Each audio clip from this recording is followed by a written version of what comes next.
Tensyonado ang sitwasyon sa Barangay Bitlong sa bayan ng Dupax del Norte, Nueva Vizcaya noong October 17. Ang serbisyo nyo ay para sa mga Pilipino.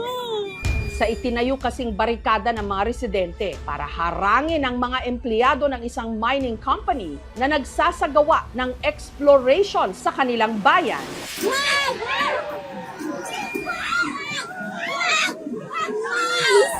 Nagkagirian sa pagitan ng mga nagpoprotesta at ang mga pulis.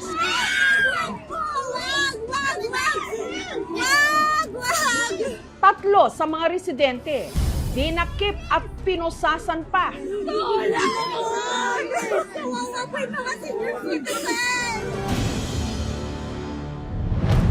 Ang punot dulo ng gulo, ang pagtutol ng mga tiga Dupax del Norte sa nakaambang operasyon ng Wugol Corporation sa kanilang bayan.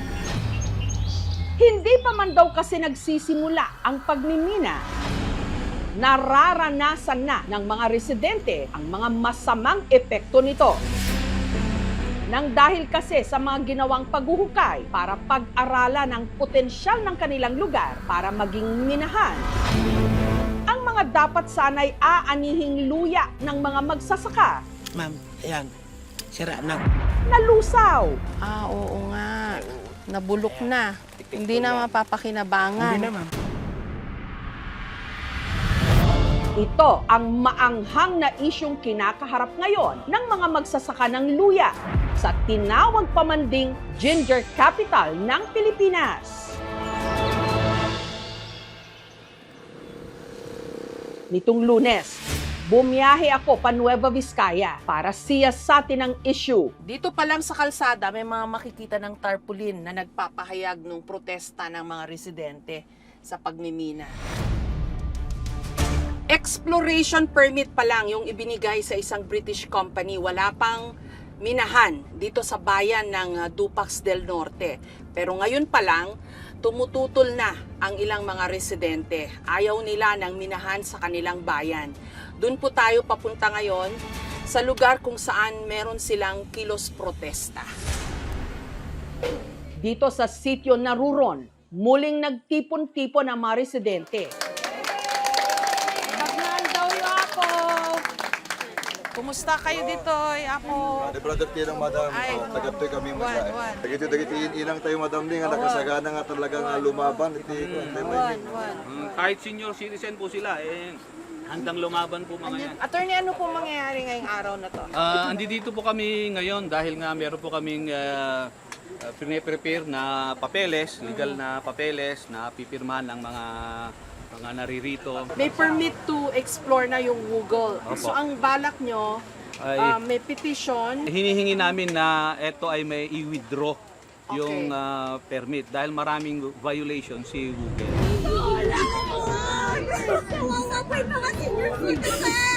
Kasama rito ang tatlo sa mga magsasakang dinakip at pinusasan sa dispersal nitong October 17.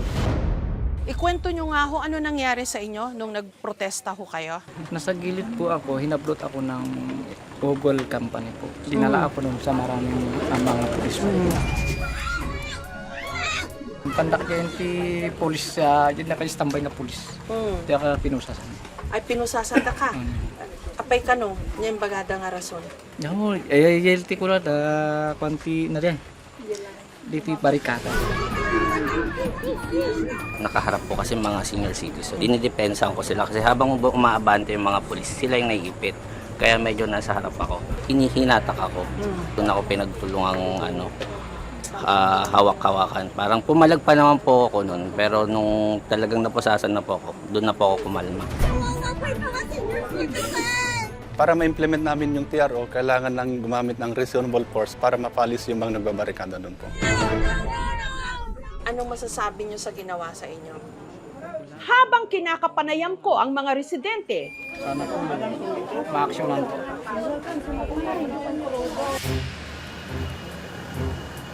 May mga pumapasok na mga 4x4 na sa Wugol daw, nagdadala ng krudo para magamit daw nila sa pag-explore dun sa gusto nilang mga i-check na mga pwede nilang pagminahan. Alam nyo ba kung anong sabi nilang mamimina raw dyan? May iba-ibang gold to eh. Nagsimula ang problema ng mga tiga Dupax del Norte taong 2022 nung nagsumite ng Exploration Permit Application ang Wugol Corporation sa MGB o ang Mines and Geosciences Bureau ng DENR o ng Department of Environment and Natural Resources. Ang target daw ritong minahin, ginto at tanso. Makalipas ang mahigit 3 taon, nitong August 2025, inilabas na ang exploration permit na nagpapahintulot sa kumpanya na mag-explore sa 5 mga barangay sa Dupax del Norte. Agad sinimulan ang exploration sa Sitio Kiyon sa Barangay Bitnong. Mula sa kinatatayuan ng aming team, makikita ang mga tolda sa isang bahagi ng kabundukan.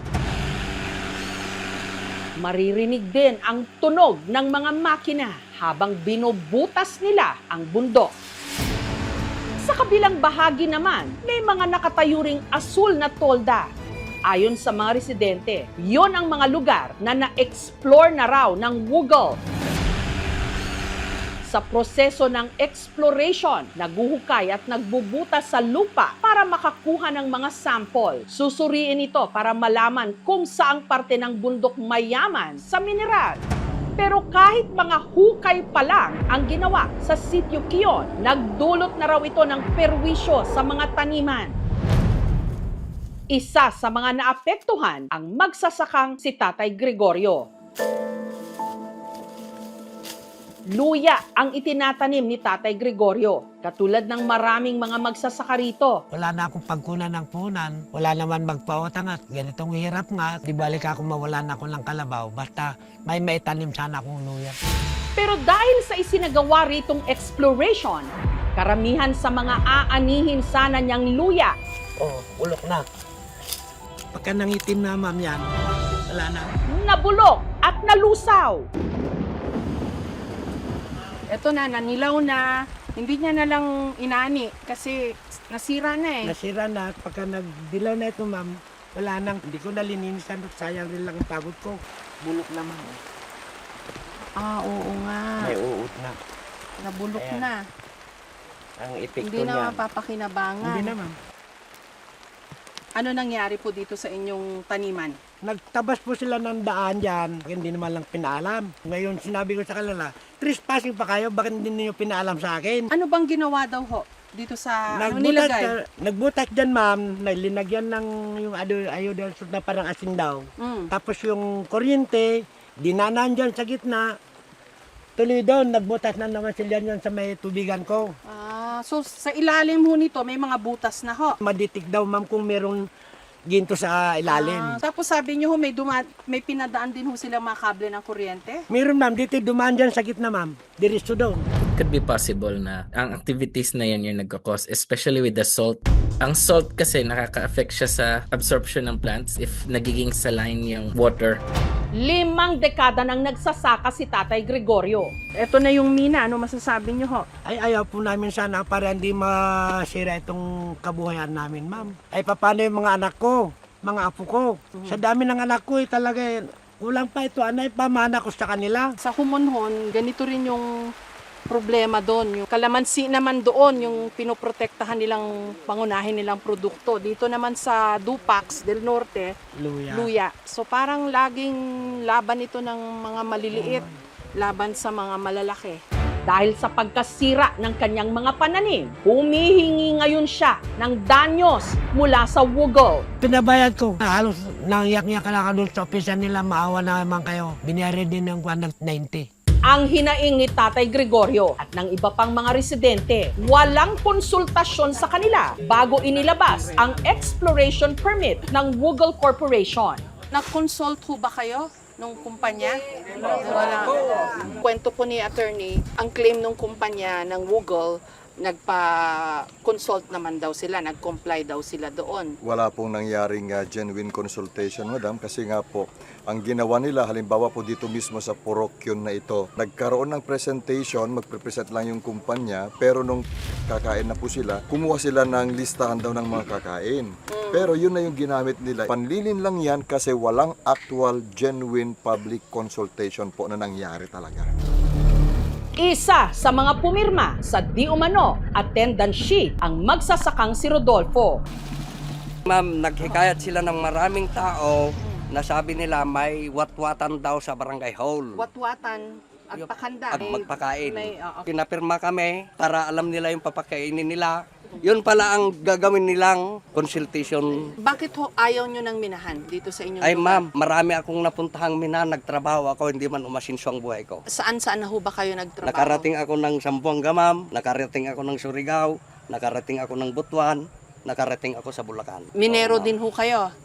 Nagdra-drive po ako ng mga equipo ma'am. O, tas- Nag-operate ako. Sa nakita nung hunin nyo dun sa mga lugar na yon, Wala mang nangyari kasi kawawa yung mga iniwan namin doon. Kasi nagiba na ang bundok nila. kaya ayaw nyo rin ho mangyari Ayaw dito. namin dito ma'am kasi ang kabuhayan namin dito masisira. Inform dapat yung komunidad. Kung na-violate ito, they can ask for the revocation ng mining exploration permit, administrative. Pwede mong maging ground din na mag-file ka ng kaso sa korte para ipatigil yung ongoing project. At hindi lang daw kulang sa konsultasyon ng mga residente. Anong basis po ninyo for the petition? Paglabag doon sa implementing rules ng Philippine Mining Act, doon sa Local Government Code of 1991. Yun lang po ba yung violation nila? Isa pa pong Consultation? violation nila, nagputol sila ng kahoy dito pa sa lugar, dito sa Kion, nang wala pong permit sa DNR.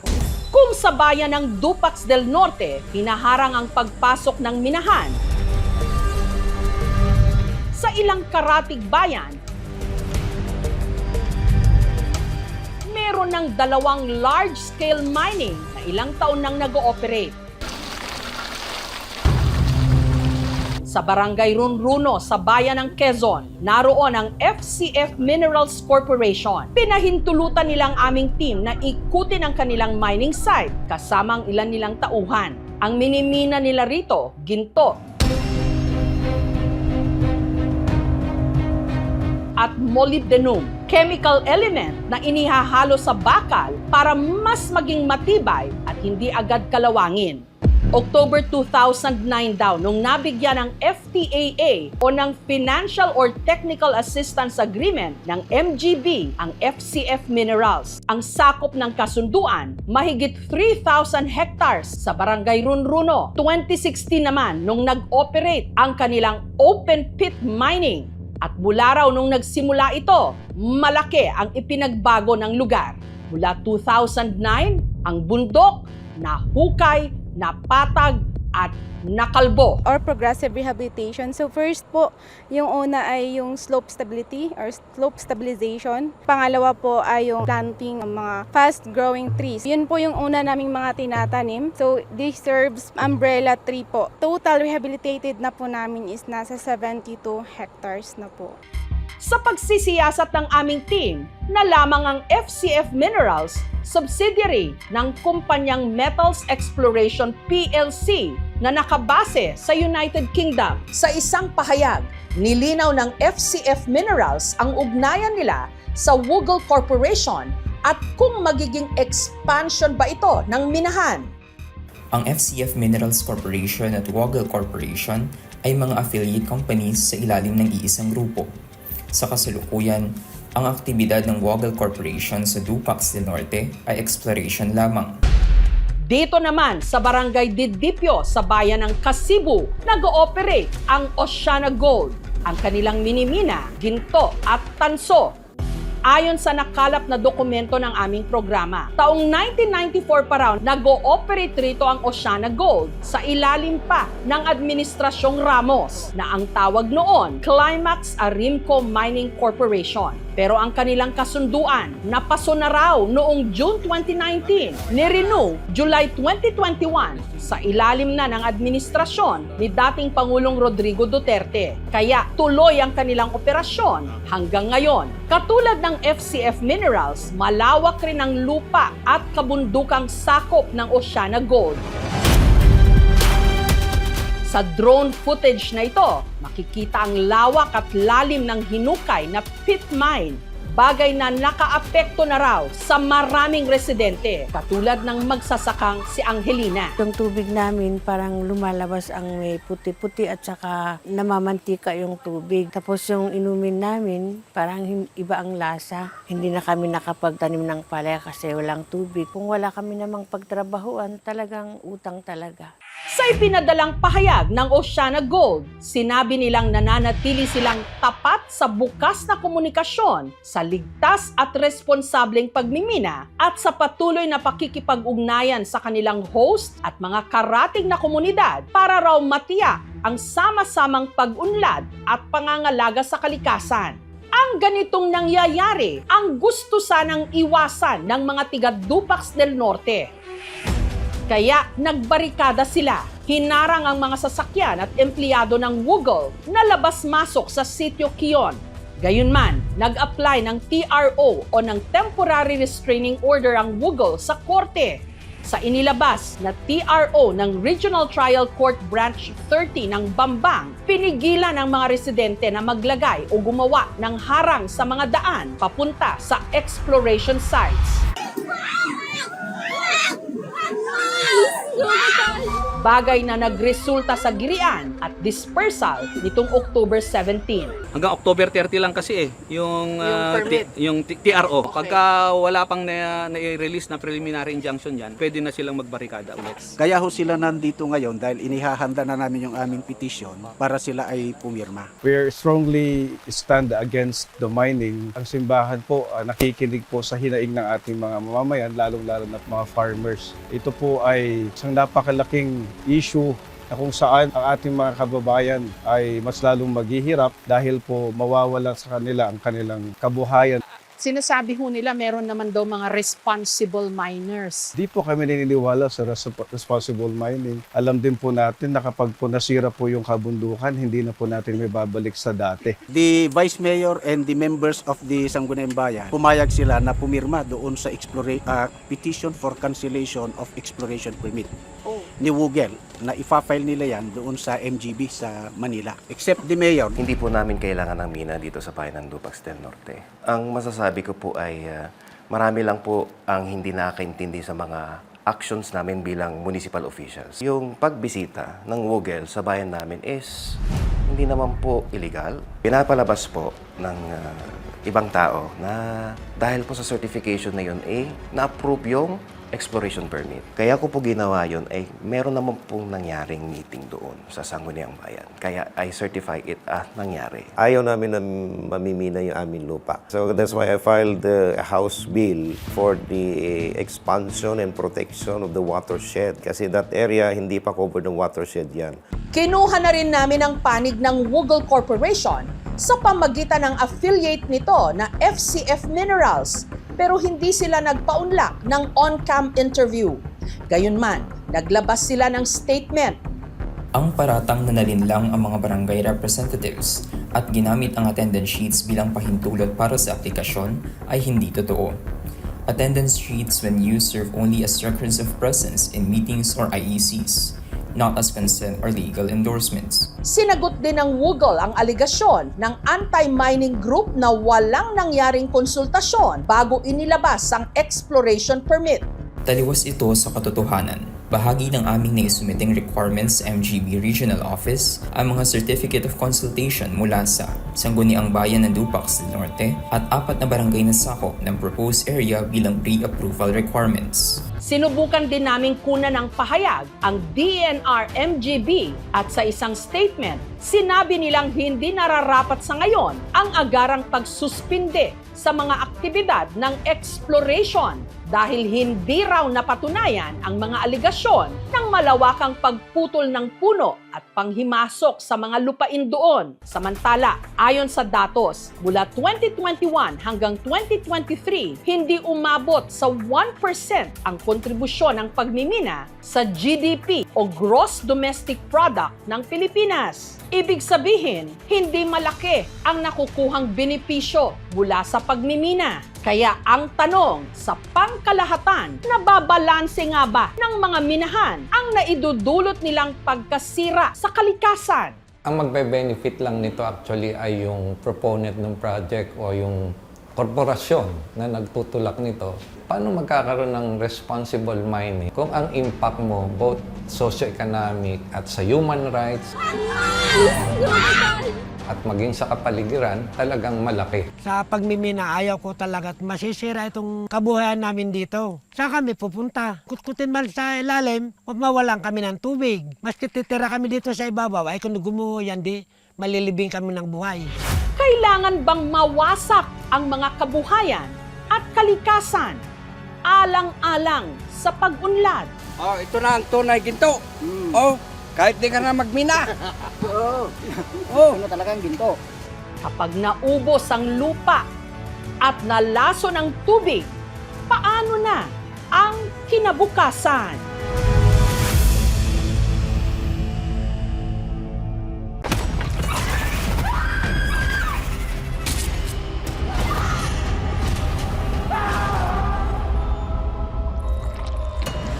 Alangga ko ikaw, Apo.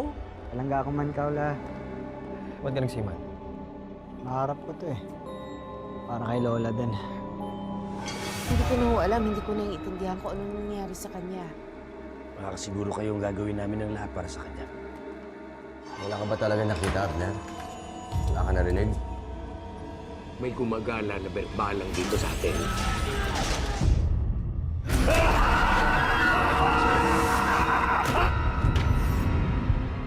Ang mga nangangambang puso't isip, ginagamit yan ng demonyo para kumapit sa kaluluwa ng tao. Alam mo kung sino yung dapat mong ipagdasal na hindi mo makita? Si Pochong. Kumakain ng patay, may mata ng pusa, may pakpak ng pangke, lumalakas kapag kabilugan ng buwan.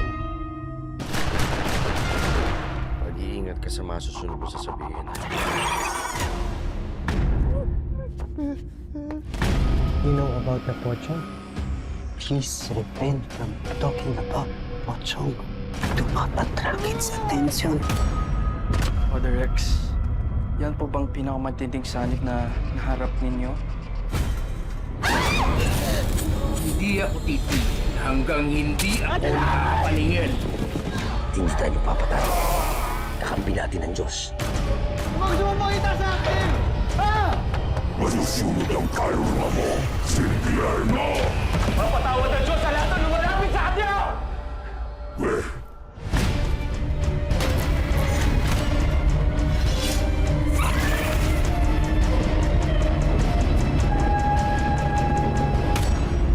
Ito po si Jessica Soho at ito ang Gabi ng Lagim.